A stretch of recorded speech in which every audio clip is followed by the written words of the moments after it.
কড়াইতে তেল দিয়েছি, এখানে আমি ট্যাংরা মাছগুলোকে ভেজে নেব। বাঁধাকপির আলুটা আগে আমি ভেজে নেব। তেলের মধ্যে জিরে ফোড়ন দিচ্ছি, এবার আলুটা দিয়ে দেবো।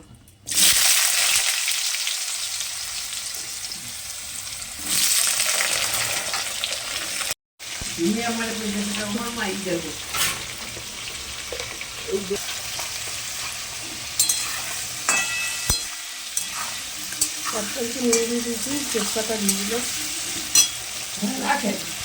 আলুর মধ্যে হলুদ দিয়ে দিচ্ছি।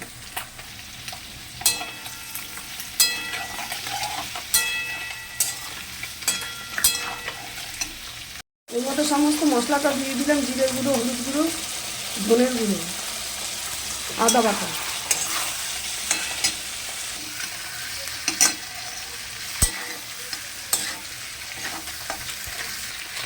এর মধ্যে বাঁধাকপিটা দিয়ে দিচ্ছি।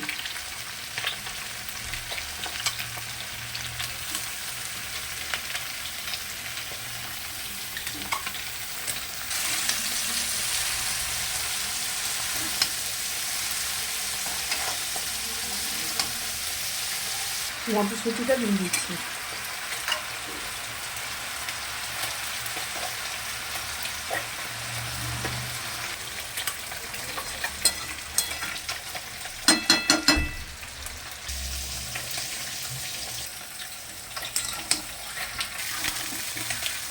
এর মধ্যে সামান্য পরিমাণে একটু মিষ্টি দিয়ে দিচ্ছি।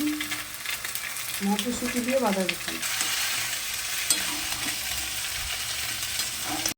বাঁধাকপিটা হয়ে গেছে, আমি নামিয়ে দিয়েছি।